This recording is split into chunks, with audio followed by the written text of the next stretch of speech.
ini atas kesempatan yang telah diberikan kepada saya. Hari ini saya bisa berdiskusi secara langsung dengan kepala sekolah hebat dari SD Muhammadiyah Kebumen. Amin, amin. Nah, di sini Pak Miskun saya ingin menggali ilmu, ingin langsung kawruh ilmu dari Pak Miskun selama ini. Pak Miskun selama berapa tahun ini ya? 15 tahun menjadi kepala sekolah, tentunya banyak sekali pengalaman-pengalaman. Nah, saya ingin bertanya terkait pengalaman Pak Miskun dalam pengambilan keputusan pada kasus dilema etika di sekolah. Ya, insya Allah saya mampunya, Bu Nuradi ya. Dari Pak Miskun. Selama ini tentunya Pak Miskun dapat mengidentifikasi kasus-kasus yang merupakan dilema etika atau rujukan moral di sekolah. Itu seperti apa Pak Miskun? Oh ya, jadi untuk identifikasi kasus dilema etika atau rujukan moral di sekolah, tentu kami di SD Kebumen sebagai kepala sekolah saya mempelajari terlebih dahulu terhadap kasus-kasus yang ada itu, kemudian kami untuk bisa menyimpulkan jadi kasusnya seperti apa, kemudian penanganannya nanti seperti apa, yang itu nanti ditindaklanjuti dengan kebijakan. Sehingga kalau kita sudah mempelajari, sudah paham begitu ya, kami nanti bisa memutuskan sebagai kebijakan kami di SD Kebumen untuk penanganan etika, dilema etika maupun rujukan moral, begitu ya Bu Nuradi. Baik, kemudian selama ini bagaimana Bapak dapat menjalankan pengambilan keputusan di sekolah, terutama nih Pak, ketika Pak Miskun mungkin menemukan kasus yang sama-sama benar nih kasusnya, kemudian mengandung nilai-nilai kebajikannya juga sangat berperan positif nih, jadi bingung dalam mengambil keputusan nih, langkah-langkahnya bagaimana Pak Miskun? Iya, jadi kami dalam mengambil keputusan itu tentu kadang-kadang kita menghadapi masalah itu kan ada dilema ya, dilema untuk memutuskan keputusan mana yang kira-kira penting atau tidak penting. Tentu kami di dalam mengambil keputusan sama-sama penting tersebut adalah harus melihat dari sisi skala prioritas ya Bu Nuradi. Jadi prioritas mana yang kita putuskan, kita ambil, yang itu berdampak kepada kemaslahatan secara luas. Jadi mana-mana yang berdampak kemaslahatan manfaat secara luas dan mana-mana kira-kira yang lebih sedikit mudorotnya, sehingga kita mengambil prioritas kemaslahatan secara luas. Begitu benar. Baik, jadi memang harus mengutamakan kepentingan bersama terlebih dahulu ya. Jadi mengutamakan kemaslahatan bersama, karena ya terkadang memang saya melihat juga dalam kasus yang sama-sama benar ini memang sangat susah ya Pak ya dalam mengambil keputusan, tapi memang harus diutamakan yang banyak pihak lebih dahulu seperti itu. Baik, kemudian langkah-langkah atau prosedur seperti apa yang biasa Bapak lakukan Pak dalam hal ini Pak? Oh ya, jadi prosedur di dalam membuat aturan atau langkah-langkah yang kita lakukan adalah tentu yang pertama adalah kita menyusun ya Bu ya, menyusun aturan, membuat aturan bersama wali siswa. Setelah kita menyusun, kemudian kita putuskan sebagai aturan, lalu kita berikutnya langkahnya adalah mensosialisasikan atau memberitahu kepada stakeholder atau keluarga besar SD Kebumen, baik itu kepada wali siswa, kepada siswa itu sendiri maupun kepada tenaga pendidik dan tenaga pendidikan, itu guru dan karyawan yang SD Muhammadiyah Kebumen. Itu Bu Nuradi langkah-langkahnya. Ya, jadi setelah disusun, disosialisasikan agar semua komponen pihak-pihak yang terkait dengan sekolah bisa melihat dan bisa melaksanakan bersama-sama. Betul. Kemudian hal-hal apa saja yang selama ini Bapak anggap efektif dalam pengambilan keputusan pada kasus-kasus dilema etika di sekolah? Oh iya, jadi langkah yang efektif adalah yang selama ini kami lakukan adalah satu pendekatan partisipatif, kemudian pendekatan aspiratif gitu ya Bu ya. Aspirasi dari mana? Aspirasi dari guru, karyawan yang mereka langsung berhadapan dengan anak. Ketika anak memiliki persoalan seperti ini seperti itu. Maka tentu saya selaku kepala sekolah tidak langsung kemudian harus menangkap gini, tidak, tetapi saya mendengar aspirasi yang saya kira guru-guru karyawan di Jember itu kan paham yang paling tepat juga yang paling efektif, karena mereka yang selama ini berhadapan langsung dengan siswa, termasuk juga dengan wali siswa, begitu ya. Oke. Kemudian hal-hal apa saja sih Pak yang selama ini merupakan tantangan Pak Miskun dalam pengambilan keputusan pada kasus-kasus dilema etika? Ya. Tantangan memang di mana-mana selalu kita hadapi. Terlebih tantangan di era sekarang dilema etika ini memang menjadi sesuatu yang sangat sangat penting untuk kita selesaikan, karena semakin kesini nampaknya persoalan itu akan semakin besar gitu ya, bukan semakin berkurang tapi semakin tinggi. Bagaimana kami di dalam menyelesaikan persoalan ini? Tantangannya adalah justru lebih kepada latar belakang wali siswa yang kadang-kadang tidak sinkron ya Bu Nuradi ya. Jadi antara tujuan sekolah dengan tujuan yang ada di rumah atau wali siswa itu kadang-kadang berbeda. Pola pendidikan yang kita lakukan di sekolah kadang-kadang tidak semuanya wali siswa itu sejalan.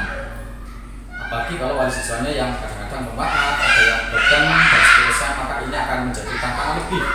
Karena kadang-kadang apa yang menjadi program di sekolah tentang dilema etika ini kadang-kadang terputus di wali siswa, sehingga tidak sama antara program sekolah dengan program yang ada di wali siswa. Begitu Bu Nuradi. Baik, berarti wali siswa juga harus tahu nih aturan di sekolah seperti apa agar kita bisa bekerja sama, berbagi peran seperti itu. Kita sebagai tim pendidik kita bisa mengajari mereka di sekolah, menasihati mereka, mengajarkan nilai-nilai kebajikan positif. Tapi hal tersebut juga harus dilanjutkan estafetnya di sekolah seperti itu, agar anak antara di sekolah dan di rumah itu bisa satu pemikiran dipanggil. Betul sekali. Frekuensi. Satu frekuensi, betul. Nah, tentunya dalam penyelesaian kasus dilema etika ini Pak Miskun punya mungkin trik-trik nih, mungkin ketika menyelesaikan kasus punya program sendiri terjadwal seperti itu, atau mungkin ketika menemukan kasus harus diselesaikan saat itu juga. Dan saya ingin bertanya juga, ini kemudian bentuk, kemudian prosedurnya itu seperti apa Pak? Oh ya, jadi dalam penyelesaian kasus itu apakah kita itu menyelesaikan dengan harus segera ketika ada kasus hari itu diselesaikan, ataukah nanti dan seterusnya, maka kita melihat dari sisi besar kecilnya kasus ya Bu ya. Jadi besar kasusnya ini kita pelajari apakah kira-kira kasus itu memang harus diselesaikan langsung hari itu karena itu menyangkut masalah yang sangat urgen yang hari itu harus diselesaikan. Kalau hal itu memang harus diselesaikan ya maka harus kita segera untuk selesaikan, kita tangani langsung gitu.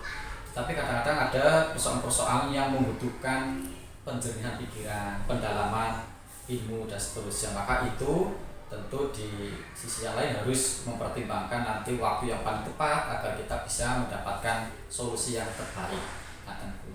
Baik, berarti kondisional lah nih Pak Des, tergantung permasalahannya. Persoalan betul ya. Oke.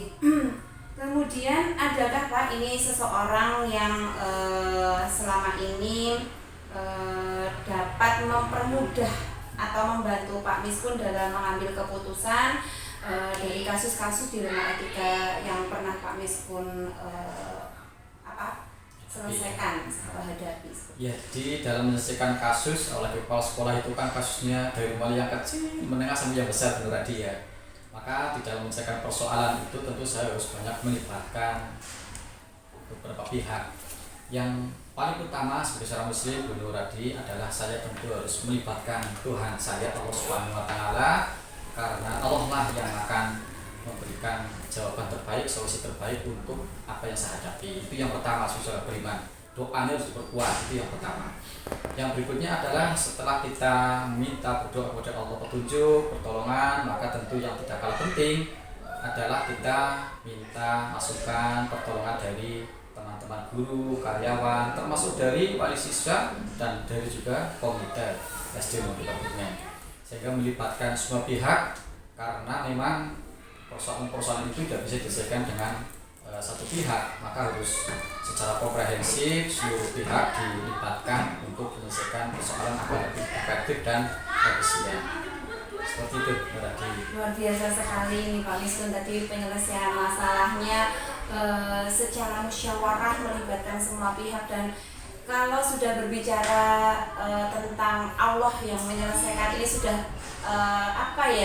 merupakan suatu, saya sendiri jadi tergugah seperti itu Pak. Sesuatu hal yang tidak mungkin ini pasti akan mungkin jika Allah sudah turun tangan ya Pak. Jadi memang semuanya semua itu milik Allah, dan Allah juga yang akan membolak-balikkan sesuatu yang tidak mungkin bisa menjadi mungkin. Betul. Luar biasa. Yang terakhir ini Pak Miskun, iya. dari semua apa yang tadi telah Pak Miskun sampaikan, tentunya Pak Miskun memiliki banyak sekali pembelajaran atau hal apa ini yang bisa dipetik dari pengalaman-pengalaman Pak Miskun dalam menyelesaikan kasus-kasus dilema etika di sekolah selama ini. Oh iya, jadi sekian lama saya menjadi kepala sekolah, tentu sekian lama itu juga kami menghadapi masalah, menghadapi persoalan yang harus saya selesaikan gitu ya. Jadi apa hikmah, manfaat yang saya dapatkan? Manfaatnya itu banyak sekali. Yang pertama, saya jadi semakin dewasa ya Bu Nuradi ya. Jadi dewasa itu kadang-kadang tidak diukur dari usia, tetapi memang kadang-kadang jam terbang menghadapi masalah ini sangat penting gitu. Itu yang pertama. Jadi yang kedua adalah saya jadi lebih bijaksana ya Bu Nuradi ya, lebih bijaksana di dalam menghadapi persoalan itu, lebih hikmah, tidak gerusa-gerusu begitu. Karena kalau menghadapi masalah secara gerusa-gerusu, bahasa sadangnya begitu ya, itu kadang-kadang malah bukan akan mendapatkan yang terbaik, tetapi justru sebaliknya. Maka bijaksana itu saya kira yang saya dapatkan dalam kita menghadapi pengalaman kasus-kasus untuk menyelesaikan persoalan tersebut. Seperti itu. Baik Pak Miskun, luar biasa tadi paparannya sudah disampaikan dari awal sampai akhir, menjadikan saya juga tergugah. Ya, ternyata ketika menyelesaikan masalah itu kita butuh ketenangan supaya apa yang kita selesaikan tersebut, kasus yang kita hadapi tersebut bisa terselesaikan dengan bijaksana. Seperti itu, bukan hanya sekedar selesai tapi terselesaikan dengan bijaksana. Itu berarti adil untuk semuanya, seperti itu ya, untuk kebaikan bersama, seperti itu. Ya, terima kasih sekali Pak Miskun atas kesempatan yang telah diberikan, atas diskusinya yang luar biasa hari ini.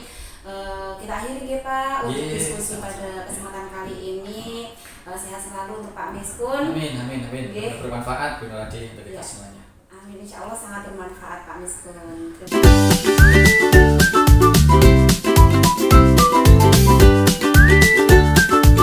Assalamualaikum Bu Puji.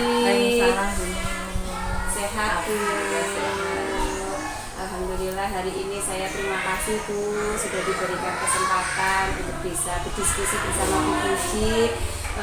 Sebagai kepala sekolah tentunya Ibu memiliki banyak pengalaman di sini saya ingin sharing bersama terkait pengambilan keputusan dalam kasus-kasus dilema etika yang terjadi di sekolah. Nah, di sini saya juga ingin bertanya terkait beberapa hal Bu Puji dengan Bu Puji.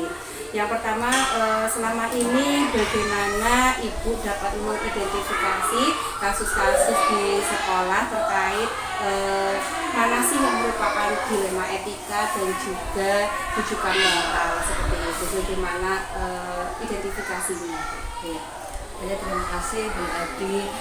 Terkait dilema etika dan rujukan moral itu memang sebenarnya sangat situasi yang sangat dilema ya gitu lah. Dimana kalau dilema etika itu situasi dimana situasi itu benar, semuanya benar gitu. Jadi misalkan ketika saya harus mengambil keputusan mau mengutus Bu Nur atau Bu Aim dalam suatu kegiatan itu saya kan menilai juga, oh Bu Nur seperti ini juga bagus, Bu Aim juga bagus juga, tapi di sini ada apa namanya, intinya yang harus dikuatkan lagi karena PJ-nya itu Bu Nur kayak gitu. Kadang seperti itu ya, bukan kan nggak enaknya kayak gitu loh gitu kan Bu. Nah, kalau misalkan jadi paling tidak apa namanya, dalam mengidentifikasi ya dengan cara mempelajari dulu Bu situasi itu, dilema etika atau rujukan moral. Karena kalau rujukan moral kan jelas disesuaikan dengan aturan yang ada ya, norma, ada benar ada salah, lebih mudah bagi kita untuk mengambil keputusan ketika hal itu merupakan situasi rujukan moral. Tapi ketika situasi itu dilema etika, kita itu sulit karena kita harus benar-benar mempertimbangkan bagaimana supaya saling menguntungkan lah kayak gitu loh Bu. Jadi menguntungkan semua pihak. Jadi bagaimana kita caranya mengambil keputusan yang hal itu membuat semua pihak itu lebih luas. Jadi dipelajari dulu ya Bu. Iya, dipelajari dulu kasusnya masuk ke dilema etika atau rujukan moral. Pertimbangan dulu buat kebaikan. Betul. Kemudian Bu, selama ini kan Ibu dalam menjalankan keputusan di sekolah ini terkait kasus-kasus dilema etika ini, mungkin ada keputusan yang tadi sudah disampaikan Ibu Cindy, ada yang sama-sama benar kayak gitu atau mengandung sama-sama nilai kebajikan. Nah, ini bagaimana Ibu dalam menjalankan keputusan tersebut? Ya, dalam pengambilan keputusan di sekolah yang mengandung kebajikan ya Bu, seperti yang tadi sampaikan, itu sebenarnya juga harus mempertimbangkan beberapa faktor. Yang tadi itu Bu, salah satunya mempertimbangkan kepentingan semua pihak, ya kan, agar dapat menciptakan keadilan lah, biar mereka sama-sama merasa kita sebagai kepala memutuskan sesuatu yang bijaksana seperti itu ya Bu. Yang kedua mungkin dengan memiliki rasa tanggung jawab terhadap apa nanti akibat dari keputusan yang saya ambil gitu. Dan keputusan yang saya ambil itu harus dapat dipertanggungjawabkan bagi mereka. Nah, selanjutnya Bu, langkah-langkah atau prosedur seperti apa yang biasanya Ibu lakukan selama ini dalam menangani kasus-kasus dilema etika di sekolah? Ya, sebenarnya selama ini sih secara tidak langsung banyak ya buat Bu Nur Adi dilema etika rujukan itu sebenarnya banyak sekali, cuman nggak terdokumen seperti itu ya Bu. Ya langkah-langkah yang bisa saya ambil kira-kira itu, satu, mengenali nilai-nilai yang bertentangan. Kira-kira situasi ini seperti ini, kira-kira bagaimana, mengenali nilai-nilai yang bertentangan dulu. Yang kedua, menentukan siapa yang terlibat. Misalkan ketika yang terlibat itu sama-sama dekat dengan kita, kadang kita ya itu Bu agak sulit. Tapi ketika rikunya itu, tapi ketika yang terlibat itu satunya agak ini, satunya agak lebih mudah gitu. Seperti itu. Pendekatan juga. Iya, pendekatan ke personal ke seseorang itu memang mempengaruhi keputusan juga. Ya, yang selanjutnya tentunya mengumpulkan fakta. Ini bagus. Ini masih ini gitu. Jadi perlu kalau mengumpulkan data-data yang fakta-fakta yang baik gitu tentang situasi juga. Selanjutnya melakukan pengujian dan dari fakta itu, ya benar, ternyata Bu Nur itu walaupun guru penggerak tapi misalkan ya bukan kayak gitu, guru penggerak tapi ternyata FPP-nya nggak lengkap, kan itu juga dilema etika juga kan, bagaimana saya harus menyampaikan dia guru penggerak tapi kadang seperti itu ya gitu loh ya. Jadi kita ternyata masih bisa di masih bisa diingatkan dengan mengumpulkan hal-hal yang perlu dilengkapi seperti itu ya. Yang selanjutnya yang terakhir adalah meninjau kembali hasil keputusan. Kira-kira keputusan yang sudah diambil itu bijaksana atau tidak ya untuk situasi tersebut seperti itu. Mungkin itu dengan refleksi seperti itu mungkin menghasilkan keputusan yang bijaksana. Oke. Jadi tidak langsung ya. Iya, Bu? jadi perlu ada beberapa prosedurnya. Ada prosedur, ada langkah-langkah untuk mengambil keputusan itu perlu pertimbangan ya Bu. Jadi tidak langsung atau tidak dikenali dulu tadi ya dan sampai ke akhir seperti itu. Kemudian Bu, selama ini hal-hal apa saja yang Ibu anggap efektif dalam pengambilan keputusan-keputusan di kasus dilema etika ini? Ketika kita berhadapan dengan dilema etika, hal yang cukup efektif saya kira ya salah satunya dengan berpikir yang dan berorientasi pada aturan benar atau salahnya ya, walaupun ketika di dilema etika itu semuanya benar-benar tapi kan kedua-duanya benar tapi kan bertentangan, saling bertentangan, ini benar ini benar tapi mereka saling bertentangan seperti itu ya Bu. Ya mungkin dengan cara seperti itu Bu, dengan berpikir dan berorientasi pada aturan yang ada yang benar dan mengutamakan peduli terhadap keputusan gitu, Bu. Jadi keputusan yang kita ambil ya kembali lagi keputusan yang kita ambil diharapkan berakibat untuk kebaikan bersama. Jadi memang ketika kita memutuskan sesuatu itu tujuannya juga untuk kebaikan juga, iya. Terkadang memang ketika memutuskan sesuatu itu tidak bisa semuanya itu menerima betul, keputusan itu. iya, Jadi harus betul. mempertimbangkan. Iya, jadi biar salah satu pihaknya bisa menerima dengan bijaksana. Oke. Baik Bu Puji, kemudian Bu, untuk hal-hal apa saja nih selama ini yang merupakan tantangan dalam pengambilan keputusan-keputusan di kasus dilema etika yang Ibu hadapi? Iya, kadang yang menjadi tantangan itu salah satunya itu tekanan sosial ya. Terkadang kan kita kan ya maksudnya ya niat kita ya sudah dengan berbagai prosedur yang langkah-langkah yang sudah kita ambil gitu ya, intinya kan untuk kebaikan. Harapannya keputusan kita juga bijaksana, tapi terkadang ya itu lagi kan ada pihak-pihak yang mungkin masih maksudnya merasa belum puas dengan keputusan kita. Jadi kadang kita kalau ketemu jajar rasanya nggak enak, jadi kayak gitu loh Pak. Jadi tekanan sosial lah. Apalagi saya yang ibarat katanya di sini kan muda ya, kan lebih ketika mengambil keputusan mungkin kayaknya ya tapi harus bener sih gitu loh. Tapi menurut saya ya itulah tekanan sosial yang ada itu, hambatannya itu kadang tidak enak seperti itu sama rekan kerja seperti itu, tapi kan yang jelas di sini tujuannya kan untuk kebaikan. Itu ada pertimbangan yang lebih.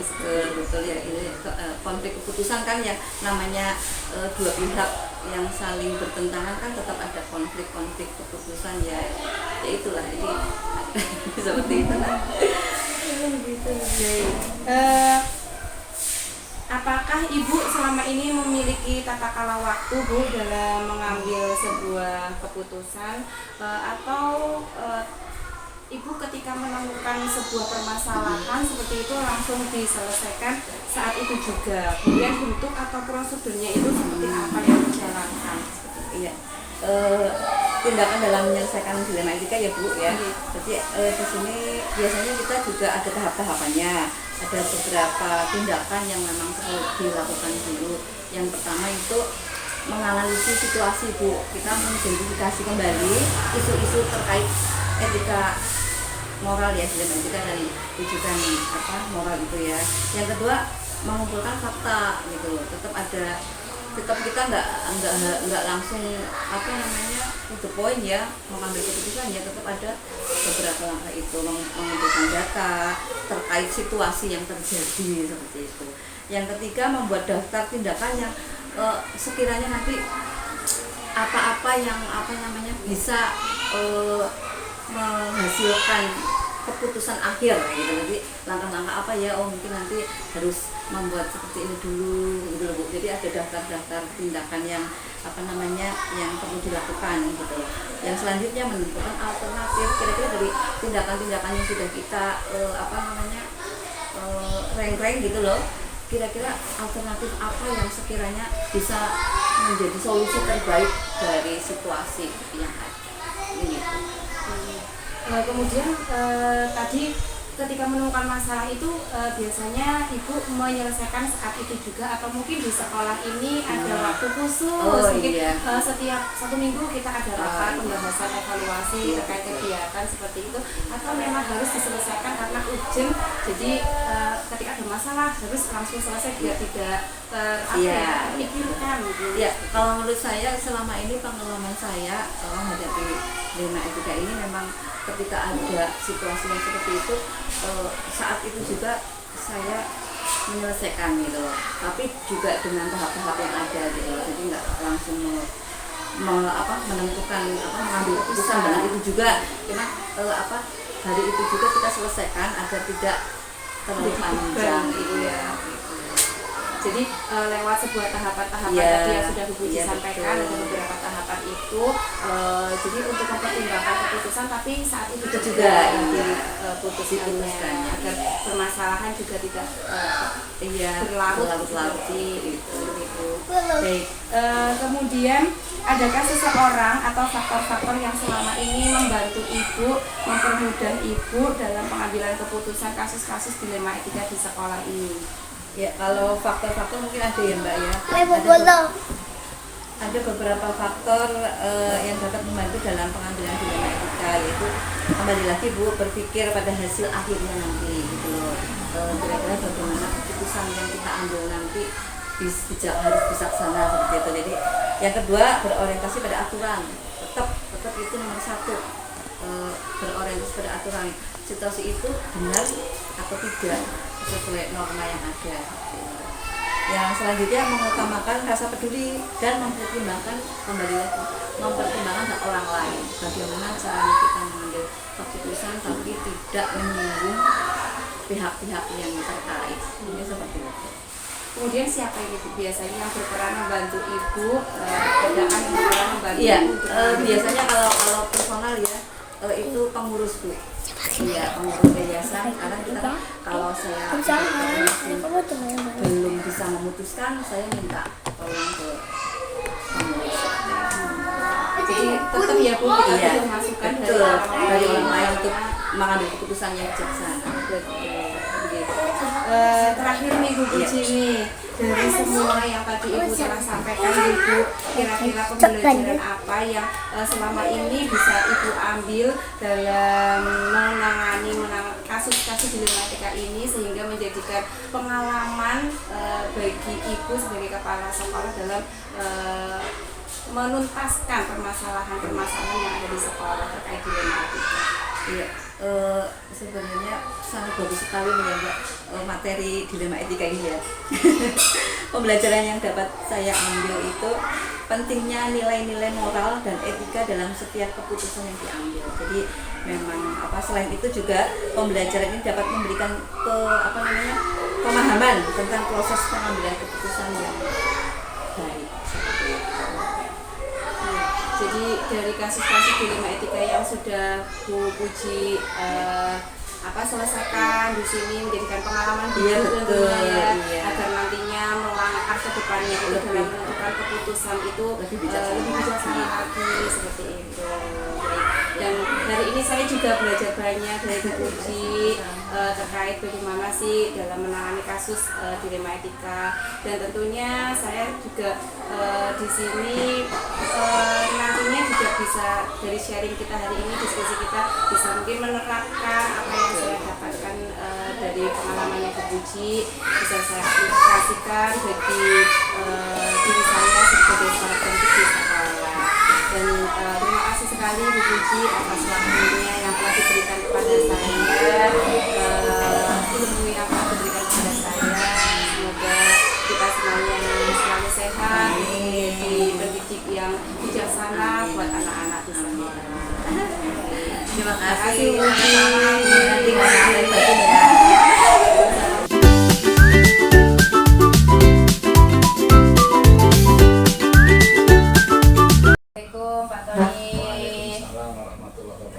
Sehat nih dia Pak. Alhamdulillah. Sehat. Dan gimana Ibu? Sehat? Alhamdulillah sehat sekali Pak. ini saya mohon maaf. Saya kesini sudah diberikan waktu.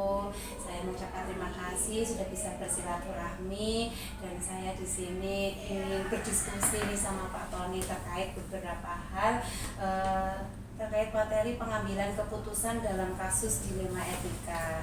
Tentunya Pak Tony sebagai kepala sekolah ini sering menangani kasus-kasus dilema etika di sekolah. Untuk itu saya ingin berdiskusi, berbagi pengalaman seperti itu dengan Pak Tony. Siap, dan juga saya hanya bisa menjawab apa adanya, dan juga karena saya bukan ahli bahasa, kadang-kadang mungkin nanti menjawabnya kurang pas, saya minta maaf, dan tentunya saya berusaha untuk menjawab sesuai apa yang saya alami. Oke.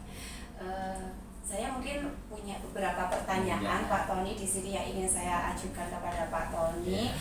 Yang pertama mungkin selama ini Pak Tony ketika mengidentifikasi kasus-kasus yang merupakan dilema etika atau bujukan moral di sekolah ini, bagaimana cara Bapak menanganinya seperti itu, Pak? Ya, terkait dengan pengidentifikasi masalah etika, itu memang cukup rumit, namun saya simpulkan bahwa identifikasinya pertama kali lingkungan itu tenang atau tidak, dan juga mungkin lingkungan itu nyaman atau tidak, dan lingkungan itu kacau atau tidak, itu untuk mengidentifikasikan bahwa lingkungan itu terjadi masalah etika atau tidak. Oh iya, berarti melihat secara langsung di lingkungan kayak gitu. Tenang atau tidak, itu kalau pasti akan ada hal yang sifatnya permasalahan etika ketika sudah tidak ada sinkronisasi, tidak ada ketenangan, resah, saya nggak betah gitu. Berarti harus tenang seperti itu Pak, untuk menyelesaikan nyaman, masalah. tidak kacau gitu. Jadi ada identifikasi masalah ini kan. Baik. Kemudian yang kedua Pak Tony, selama ini ketika Bapak menjalankan pengambilan keputusan di sekolah, mungkin Bapak pernah melihat pengambilan keputusan itu ketika kasus-kasus di sekolah itu sama-sama memiliki kepentingan yang benar dan sama-sama mengandung nilai kebijakan. Nah, ini bagaimana cara Bapak menangani kasus tersebut, Pak? Ini memang bingung ya, ini sama-sama benar. Namun demikian saya pasti akan lihatnya bahwa benar itu ada yang bermanfaat kepada orang sedikit, dan ada yang benar yang bisa dimanfaatkan oleh orang banyak, sehingga nanti tentunya kalau yang sama-sama benar tapi yang satu dimanfaatkan oleh orang banyak, yang satunya benar tapi dimanfaatkan oleh orang sedikit, tingkat manfaatnya maka akan saya pilih benar yang dimanfaatkan oleh orang banyak. Oke, berarti mengutamakan kepentingan yang banyak terlebih dahulu ya, golongan atau mungkin hanya segelintir orang padahal sama-sama benar. Itu kira-kira seperti itu. Oke, baik. Kemudian yang berikutnya Pak, langkah-langkah atau prosedur seperti apa yang biasanya Bapak lakukan selama ini dalam menangani kasus dilema etika di sekolah ini, Pak? Tentunya tadi saya sudah hampir sama yang sinkron dengan nomor 2, artinya bahwa memang kita akan hitung ada kebenaran A dan B. Ketika kebenaran A kok ternyata lebih banyak daripada kebenaran B tingkat manfaatnya, maka tentunya saya simpulkan dan saya ambil langkah adalah yang saya pakai adalah kebenaran yang bermanfaat lebih banyak itu. Akhirnya saya ambil langkah seperti itu. Baik. Kemudian hal apa saja yang selama ini Bapak rasa itu efektif dalam mengambil keputusan pada kasus dilema etika di sekolah ini, Pak? Ya, tadi untuk mengambil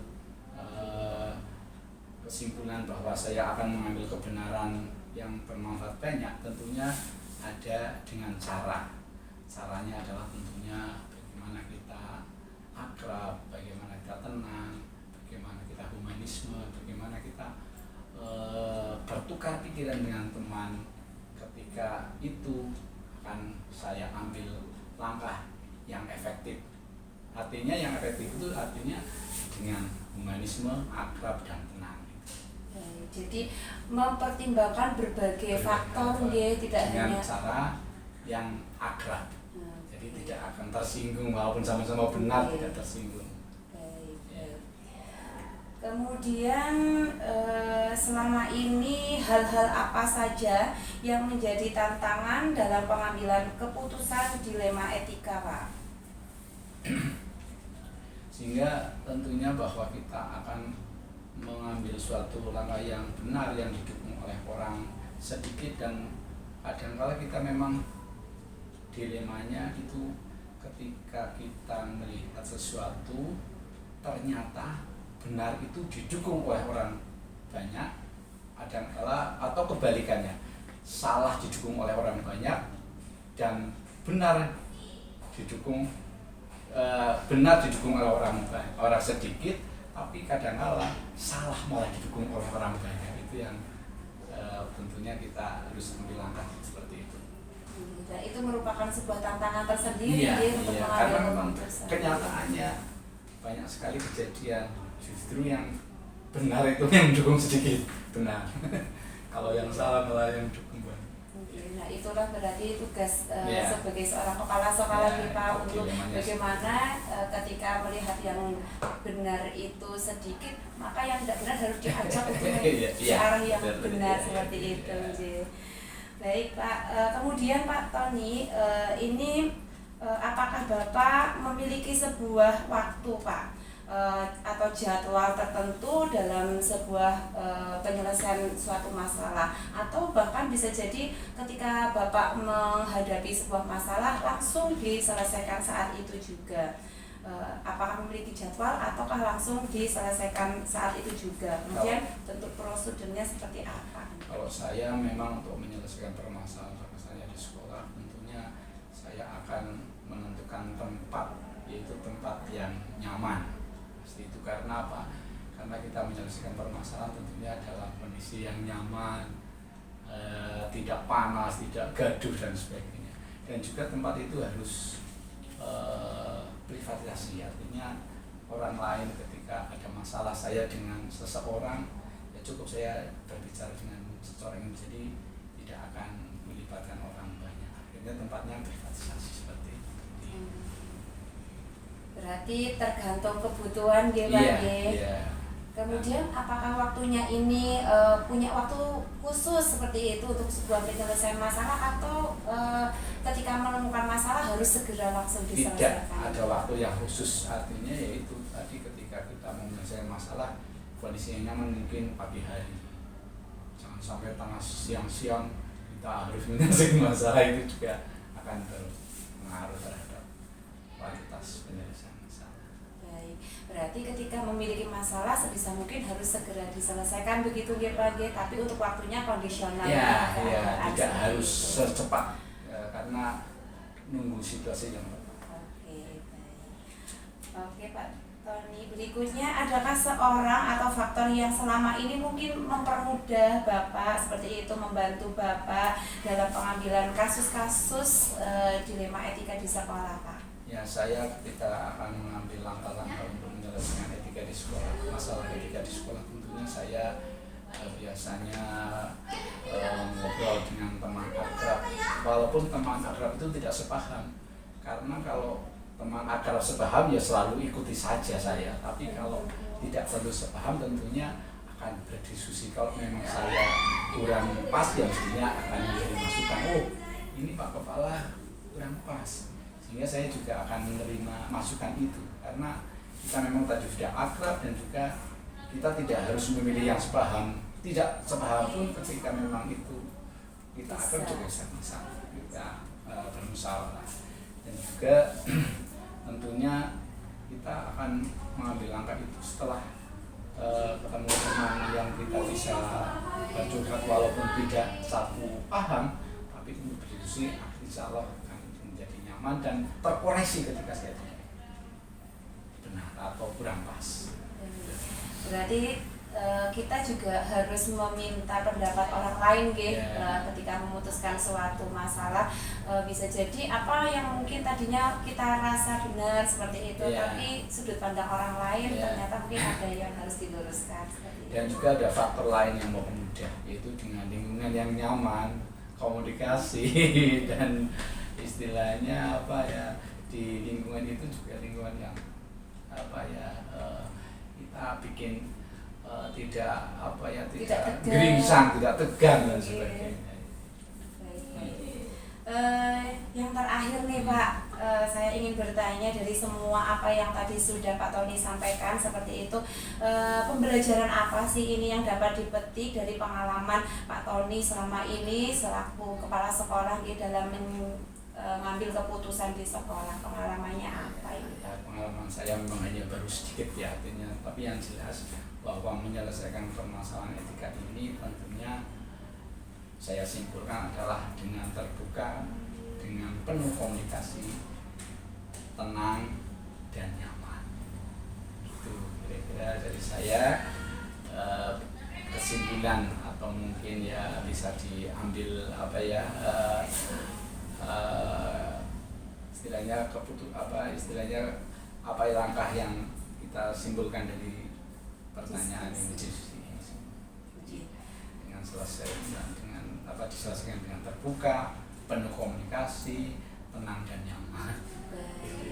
Luar biasa sekali ini Pak Tony hasil diskusinya. Saya tadi melihat Pak Tony ini adalah sosok yang tenang memang. Kemudian juga saya merasa ketika saya berdiskusi dengan Pak Tony pun saya juga merasa bisa bisa rileks seperti itu, menenangkan diri saya. Sehingga saya pun tadi juga ketika mendapatkan jawaban dari Pak Tony juga saya bisa mengambil banyak pembelajaran dari diskusi kita hari ini. Dan saya terima kasih sekali Pak Tony atas semua ilmu yang hari ini insya Allah akan transfer dari Pak Tony dan sebagai gambaran bagi diri saya juga nantinya ketika saya mungkin menghadapi kasus-kasus dilema etika di sekolah, saya bisa mengambil keputusan mungkin dengan seperti Pak Tony yang tadi sudah sampaikan dengan lebih terbuka, tenang dan juga nyaman. Terima kasih Pak Tony atas semuanya. Saya hanya